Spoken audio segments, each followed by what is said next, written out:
The Outsiders had been brought to my attention from a bunch of little 12-year-old kids who wrote me a letter that that was their favorite story. And I really felt when I made The Outsiders that I was making it for those little kids who had written me the letter. The style was extremely saccharine. The boys were reading Gone with the Wind during that book, and so we thought, we would play with photography and even music that was, sort of like Gone with the Wind-like.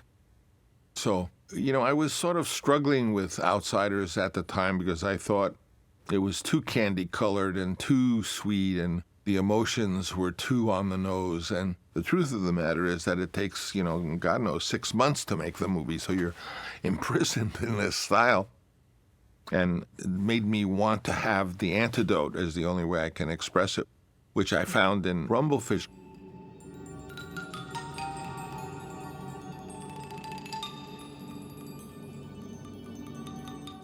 As I read the book while I was actually shooting Outsiders, I felt, well, here there's a character, motorcycle boy, who's colorblind, so that whereas Outsiders was all color and Technicolor, Rumblefish could be black and white because he couldn't see color. Then I began to fantasize while I was still shooting Outsiders of how much fun it would be to do Rumblefish, because I could do it like, in my mind, I thought of it as an art film for teenagers, that it could be like a lesson in lenses and photography and unusual angles, and specifically broaden the cinematic language for teenagers, cinema that was more active with your imagination. I never had an experience where I began to fantasize about making a different movie right while I was shooting another. In fact, I suggested to the studio, let me go right from Outsiders to Rumblefish, and they were very adamantly against that idea. And so I got a different studio to finance it, and I did it just as I wanted to. I went right from Outsiders right into Rumblefish. I make it a point to deliberately try to discover and verbalize what the theme of the piece is, and preferably in a few words, before I really have done the screenplay or gotten too deep into it. Time is a very peculiar item. You see, when you're young, you're a kid, you got time, you got nothing but time. Throw away a couple of years here, a couple of years there. It doesn't matter. I use whatever that theme is as the way to try to decide what the style is, because I always fancied myself as someone who made every film in a different style. Apocalypse is certainly very different than Godfather, and so forth and so on. That I myself personally, and even as a young person, especially liked movies in which you could see the director's style applied without shyness, that you really could see. I mean, if a camera angle is this way instead of this way, it's obvious that it's crooked, so that there's a sort of unabashed freedom to doing that. And I saw that in Stanley Kubrick, John Frankenheimer. Usually those films were a little more audacious. Certainly Citizen Kane, very notably different than just the kind of normal filmic storytelling. I liked theatricality, and the most famous director of a peculiar cinematic style in my teenagehood and after would be Alfred Hitchcock. And Alfred Hitchcock got his whole style from the German Expressionists because he was sent to Berlin when he was about 19 and hung around looking at the work of Murnau and Fritz Lang and Pabst and those people. So a lot of the style of Rumblefish did come from the silent era, and specifically Germany. Youth films had always been from the Bikini Beach films and Where the Boys Are, even artistic films for teenagers, Rebel Without a Cause. They were always depicted in a kind of high school color, where the color was an important part. So I was intrigued with the idea of making a film specifically for teenagers and making it in black and white. I had always thought that black and white was really a style of a poetic realism. Like View from the Bridge, it was like real people, the dock workers. whereas in fact black and white is not realistic at all. And even when in college I would do plays, and I did a production of Streetcar Named Desire that was like a black and white movie in the theater. Except when Blanche appears and she begins to put Chinese lanterns, little blues and pinks as she extends her fantasy world to this more black and white world of Stanley Kowalski, until at the end when he rapes her, and they take her to the asylum, it's all black and white again. So I was conscious even as a student with the effect of black and white as something super real. It was unique to Rumblefish in that whatever I was thinking of at the moment, I would do it that way. So everything I did had a peculiar style or slant that even I didn't totally know, but that felt right for that material. I've done every kind of rehearsal you can imagine, and always very different for each project. In Outsiders, I did a lot of work to try to energize the discrepancy between the poor kids and the rich kids. I had the actors playing the rich kids in better accommodations with nicer cars picking them up, and they got more per diem, so that the poor kids would be resentful. And so the director has a lot of tools to play with. You're Rusty James. Biff Wilcox looking for you, Rusty James. I'm not hiding. He says he's gonna kill you, Rusty James. Saying ain't doing. Shit. And I always was trying to arrive at a style of acting that would be good for the story. With Rumblefish, Sit down. we were even shooting some of the rehearsals, and we had invented this thing that enabled us to take a picture. Say there was a picture of a house with a fence. We had the ability to have the actor walk in behind the fence. And there might be in the back of my mind some scheme as to what this is going to result in stylistically, but it's more of a workout to sort of test every element of the project before you actually get to make it. I actively wanted there to be a digital cinema because I thought it was more promiscuous. You could do anything with it. Also, all of this always backs up my earliest wish to basically make kind of live cinema. I came from theater, and I was, kind of a boy scientist, and I was well aware that the technology was changing rapidly, and I could see that suddenly you could do little tests with photographs and chroma key and stuff. So I was always using the technology that was just becoming available. That gang shit was out of style when you was 10 years old. Oh, Rusty shit, James. man. I was fucking 11. I can remember. I was in the Swamp Babies. Very often you arrive at certain ideas through solving other more vexing problems. For example, my problem was the wardrobe. Originally, everyone had thought naturally that as they were like a teenage gang, that they would probably have like club jackets, like the vampires. Hey, Rusty James. And somehow it didn't feel right to have all the members of that gang look that way. Although I had the character Smokey, who sort of represented my brother in the Wild Deuces. So when I decided not to have club jackets, then I said, well, okay, what am I gonna have?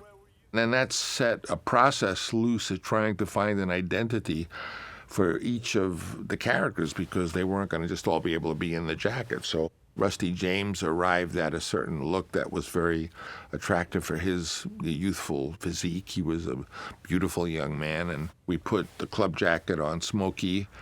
But when it came to Motorcycle Boy, he had been the leader of the gang, but somehow just Mickey Rourke's unique personality, the more I thought about him, the more he somehow began to look to me like a kind of French intellectual.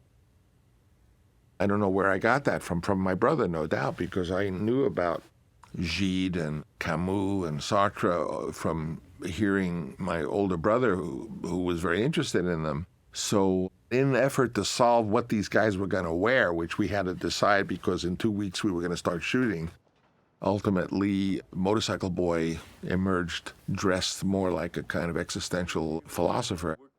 Because he had gone alone. He had been the leader and the toughest guy in the gang when Rusty was a little kid, and then he went off, and when he came back, he had clearly gone into a new realm. What could that have been? And I just took it there because I think of the influence of my older brother, who was, you know, the first intellectual in our family. Hey, what's the matter, man, huh? Really, you feeling all right?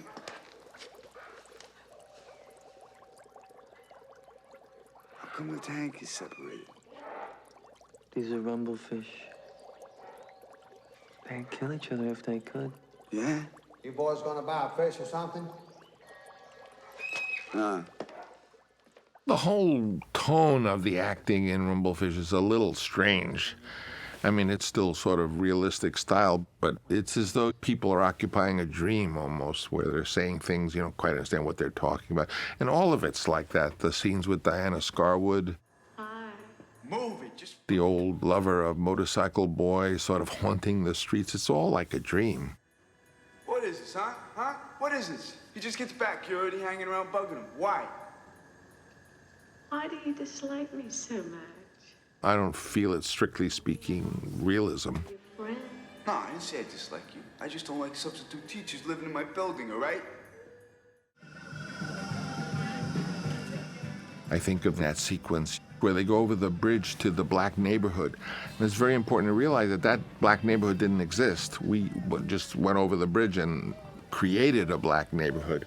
But it was very central because of the wonderful people who populated it and what their behavior was during that sequence.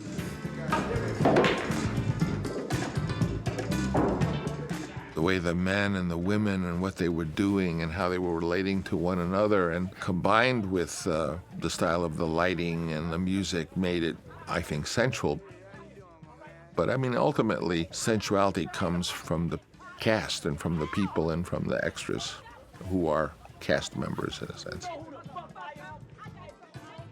Very often a younger filmmaker gets partnered with an older cinematographer, and the cinematographer is traditionally the master of the set. All the grips and electricians, really, they are the photographer's crew. They're not the director's crew. And I worked with some great photographers, but they were also stern, you know, so that I was constantly in a feeling of frustration that I wanted to do something, and if the photographer frowned on that idea, it kind of wouldn't get done. So on Rumblefish, I always wanted to break free of all those people telling me what I couldn't do. And I was blessed to have a wonderful photographer collaborator, and Steve, I had learned already, having worked with him on Outsiders, he was very clever and you know, UCLA colleague of mine, and technically very adept. And so when it was a question of how we would do some of these things, I leaned on him, and he was very forthcoming. What you got? And like, problem of how are we going to do this sequence where he gets knocked on the head and he rises out of his body? Well, this was not a big budget film, quite the opposite.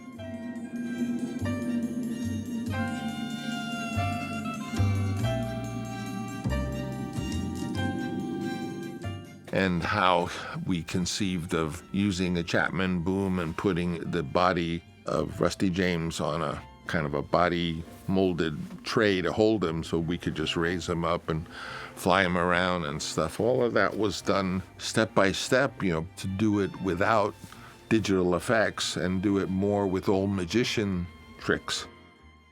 Made me excited to want to go in that direction. Also, Rumblefish used super short lenses. And graphically, a short lens, it tends to bend the reality into a sense of more space than there is, and there's a certain distortion which is also beautiful. What are you doing here? Those are my mother's cigarettes. What are you doing? You know, when I was a girl, my boyfriend... There was existing in Hollywood, among the good scenic designers and production designers, many techniques such as painting light and shadow on walls to create lighting effects that were in fact artificial, to get dramatic effects and stuff. My attitude, I know, and I'm sure I encouraged all of my collaborators, we want to do everything. And I would do anything that was perverse and different and seemed to be leading in a new direction. But it also makes the process sort of one of a kind. You know, you feel like a pioneer. And my instincts have proven right more times than wrong. But telling Chris Marker he could shoot the second unit of Tulsa didn't work out too well. You know, I liked Chris Marker. I liked him personally. I liked his films. And I thought, who knows, maybe he'd be able to contribute. So I invited him to come and possibly shoot second unit material of Tulsa. But when he got here, he thought Tulsa was so ugly, he just turned around and left. But telling a guy who was a drummer that he could write the score, who had never written the score, that worked out really well. Originally, I was going to write the music, and we had, right here in this room, we had established a kind of motif. It was a string bass, which I played, and Roman played this kind of figures on the drum. Mr. Harrigan wants you in his office. Rusty, you've been here to see me before. Don't call me Rusty. And we had this prototype, and when we hired Stuart Copeland to be the instrumentalist to play those very elaborate kind of rhythmic patterns, and he got into it and said to me that he wanted to do the score, and I said, okay. And I thought he brought tremendous range of colors, and it's a kind of haunting movie rather than, you know, like Outsiders, where there's just flat out heartbreaking emotion. It's elusive what Rumblefish is saying, you know, the relationship between these brothers and the father, this dysfunctional family. It's not on the nose, so the music is not on the nose.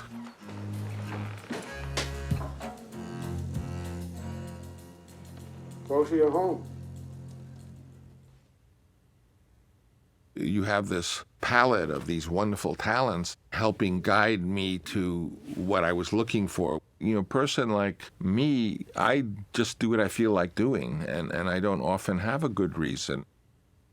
I really liked Rumblefish, although I was very disheartened when I had a preview for the audience I had made it for, namely, you know, high school kids, and they just didn't know what was going on with it and rejected it pretty I think, conclusively. But that's why I was so touched to hear many years later that this group of Chilean and South American teenagers discovered it on their own and made it an important film without even knowing who the hell I was.